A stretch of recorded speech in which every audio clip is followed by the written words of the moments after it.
पहिलं लक्षात घ्या, ज्यांना सायकोसोमॅटिक डिसऑर्डर आहे त्यांच्यासाठी क्रियायोग नाही आहे. हम्म.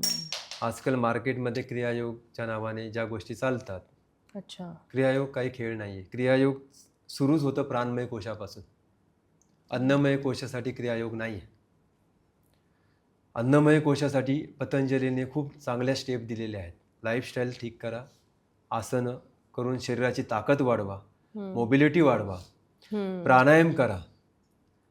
सूर्यनाडी प्राणायाम, चंद्रनाडी प्राणायाम, भस्त्रिका, कपालभाती जी क्रिया आहे, हो. त्याच्यानंतर सूर्यभेदन, चंद्रभेदन, उज्जाई, ओमकार, भ्रामरी यासारखे वेगवेगळे प्राणायाम दिलेत, काही प्रोसेस दिलेत, ते करा तुम्ही.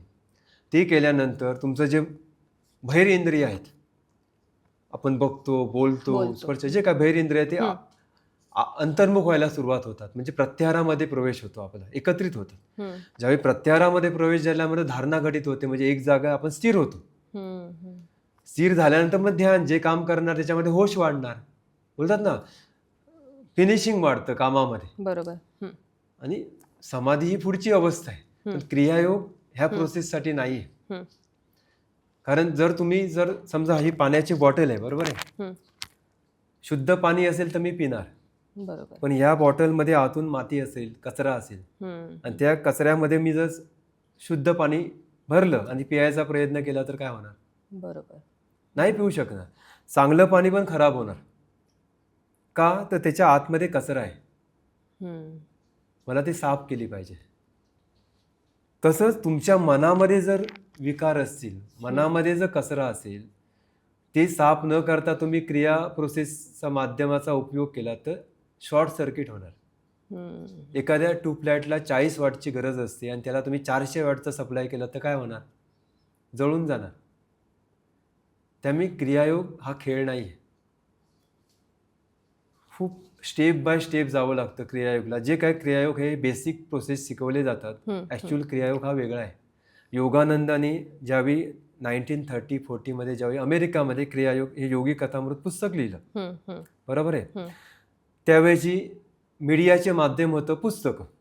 लोक पुस्तकं वाचायचे. जर त्याने योगी कथामृत लिहिलं नसतं तर योगानंदांना 2-4 आश्रम फक्त पुरती त्यांचं नॉलेज मर्यादित राहिलं असतं. बरोबर. ते पुस्तक कादंबरी स्वरूप आहे. आपण म्हणतो पुराण आणि इतिहास. इतिहास लिहिताना तुम्हाला सगळे पुरावे द्यावे लागतात. पुराणामध्ये तुम्ही खिचडी करू शकता, इमॅजिन करून, व्हिज्युअलायझेशन करून, बरोबर आहे ना? बरोबर. कादंबरी लिहिताना तुम्हाला रूल्स रेग्युलेशन नसतं. म्हणून ते पण मी तुम्हाला बोलतो, 1930च्या आधी जोपर्यंत योगानंदांनी ते पुस्तक लिहिलं नव्हतं तोपर्यंत महावतार बाबाजी कोणाला माहिती होते? हो. आजकाल सगळ्यांना दिसायला लागले.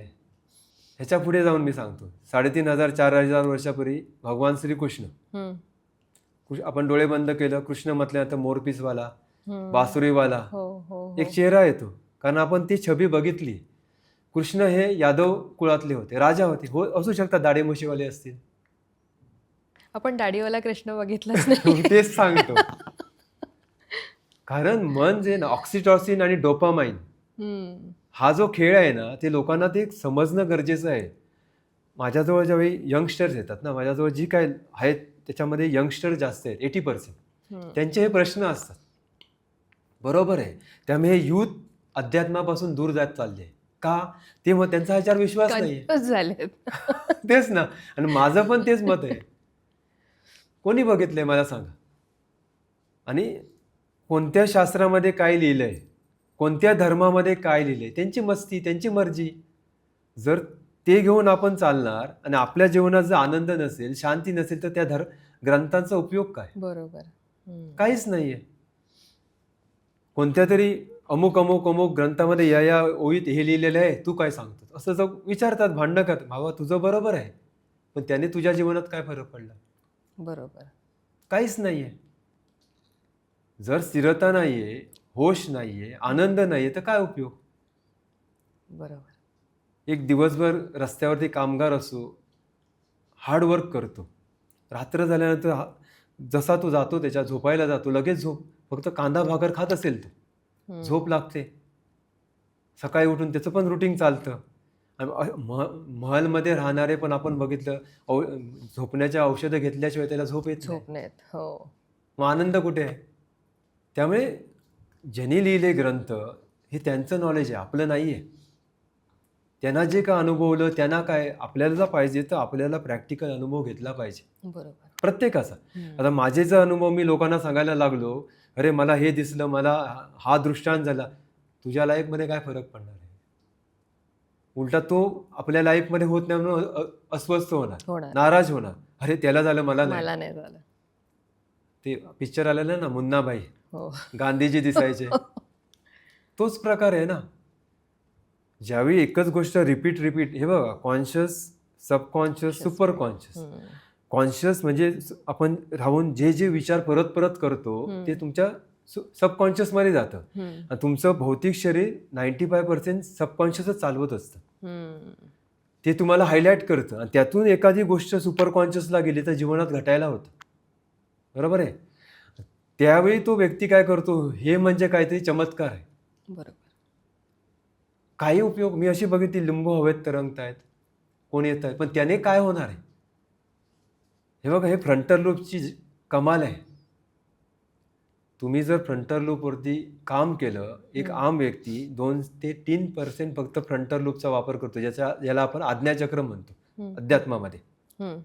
जर तुम्ही 4 ते 5% त्याचा वापर केलात तर तुम्ही सायंटिस्ट बनता, मोठमोठ्या कंपन्यांचे CEO बनता किंवा काहीतरी जीवनात मोठे बिझनेस करता. बरोबर. पण जो व्यक्ती 8 ते 10% त्याचा वापर करेल त्याला सायकिक पॉवर येतात, तो देव नसतो. हे जे आहे ना, हे आज ना उद्या मी तुम्हाला सांगतो, ह्याच्यावरती नक्की रिसर्च होईल. आता AIच्या माध्यमातून बऱ्याच गोष्टी करण्याचा प्रयत्न झाला, ह्याच्यावर चाललाय ह्याच्यावरती. आणि त्यावेळी जे आपण आता आज चमत्कार मानतो ते चमत्कार नाही राहणार. बरोबर. मी एका सत्संगमध्ये घेतलेलं की एक आदिवासी भाग आहे ज्याने काही कधी लाईट वगैरे बघितलेलीच नाही, शहर बघितलेलं नाही. समजा मी तिथे गेलो, त्याच्या डोळ्यावरती पट्टी बांधली, त्याला उचलून घेऊन आलो आणि एका रूममध्ये ठेवलं शहरामध्ये. त्याला मी सांगितलं, आता बघा तू इथे बघत राहा, मी त्या भिंतीला हात लावणार आणि तिथे लाईट येणार, प्रकाश पेटणार. त्यांनी प्रकाश कधी बघितलेला ना. मी तसं काहीतरी करणार, बटन दाबणार तिकडे जाऊन. आजकाल तर डायरेक्ट पण आलेत नुसते, तू उड्या मारायला लागणार ना, चमत्कार चमत्कार. बरोबर. कारण त्याने ती लाईट कधी बघितली नव्हती. त्याला वाटलं इथे पोट लावून इथे कसं काय लाईट. तोच प्रकार आहे. ज्यावेळी ऍक्च्युअली तुम्ही करता, ह्या प्रोसेस अनुभवता, चमत्कार काहीच नाहीये. चमत्कार तोपर्यंत आहे जोपर्यंत तुम्हाला त्याचं सिक्रेट माहीत नाहीये. ज्यावेळी ते आदिवासीला सांगणार की अरे बाबा हे बघ इथे बटन आहे, इलेक्ट्रिसिटी अशी अशी आलेली आहे, ती पास झाली आणि तिथे लाईट पेटली, तो म्हणणार मग काय आहे. पण ह्या कारण लोकांना ना म्हणतात ना, चमत्कार तिथे नमस्कार, कोपऱ्यापासून नमस्कार. आणि नंतर मग हीच लोक जी नमस्कार करतात, उद्या त्यांच्या मनोविरुद्ध झाला का हीच लोक शिवाय पण देतात. बरोबर. कारण लोक दुःखी आहेत, कुठेतरी होप्स आहे, काहीतरी मिळवण्याचा प्रयत्न करतायत. त्यामुळे ते आजकाल तुम्ही तर रिपोर्टर आहात, असं बरंच गोष्टी आपण बघतो, वाचतो की ह्या भोंदूबाबाने ह्या गोष्टी केल्या, पण त्या सध्या चालू पण आहे आपल्या आजूबाजूला. पण त्यांना भोंदूबाबा पर्यंत घेऊन कोण गेलं? आपणच गेलोय. ज्यावेळी त्याच्या वाईट गोष्टी समोर येतात त्यावेळी तो भोंदू होतो, पण जोपर्यंत येत नाही तोपर्यंत देव म्हणून पुजतो आपण त्याला. बरोबर. तुम्ही सुरुवातीलाच हात का देता? टाळी एका हाताने कधीच नाही वाजत. हे ज्यावेळी कळेल त्यावेळी आपण होशमध्ये जाऊ पुढे आणि स्वीकारवा होईल जे काय दिलंय. आपणच काही ज्या गोष्टी केल्या त्या आपल्याला, प्रत्येकाला जर्नी प्रत्येकाची असते, त्यालाच मेहनत करायची आहे. त्याला कोण असं, म्हणून मी नेहमी सांगतो, दत्तात्रय जरी आले समोर तो तुमच्या माधून एवढं तुम्ही दर्शन झालं, ठीक आहे तुम्ही निघून जा, काही नाही देणार, आपण प्रारब्ध घेऊन आलोय. बरोबर. असं गुरु पण तुम्हाला काही नाही देणार. हा फक्त पाऊस येतोय, पावसामध्ये तुमच्याजवळ छत्री असेल तर तुम्ही भिजणार नाही. गुरु छत्रीचं काम करेल, पण पाऊस पावसाचं काम करणार, कर्माची कामं करणार, तीव्रता फक्त कमी करणार, कारण तुमचा तो होश वाढवणार, पेशन्स वाढवणार, वेगवेगळी साधना देऊन. बरोबर. पण असं काही शॉर्टकट नाहीये. आपण सिरियलमध्ये बनतो, ह्यांना बोलतो, तुम्ही जे देवाचे सिरियल बरेच बनवतात ना, तो हात ठेवतो, अरे असं कधी नाही होत. लोकांना वाटतं की हे आपल्या जीवनात घडणार आणि ती शोधण्यासाठी ते वेळ फुकट घालवतात. मला तर इथे तेच म्हणजे प्रत्येक धर्मामध्ये आपण धर्म आणि अध्यात्माकडे बोलत होतो त्याविषयी बोलत होतो. प्रत्येक धर्मामध्ये ना त्यांच्या जे पुस्तकं आहेत का देवाविषयी लिहिलेलं आहे त्यामध्ये असं पण म्हटलं त्याच्यात बरेच चमत्कारिकरित्या ते बरोबर. मांडलेलं आहे. त्यामुळे ना आत्ताच्या पिढीसमोर ते सगळं आहे. त्यामुळे त्यांना ते पटत नाहीये कारण त्याला ते ज्या जगात वावरतात त्या युगात वावरतात त्याला विज्ञानाचा बेस आहे. त्यामुळे त्यांच्या कानावर किंवा अभ्यासातून ते वैज्ञानिक दृष्ट्या एक बरोबर, पडतंय आणि ते म्हणतायत की आपलं जे पारंपरिक आहे जे आपलं समाज आपल्याला सांगतोय ती एक गोष्ट सांगतोय.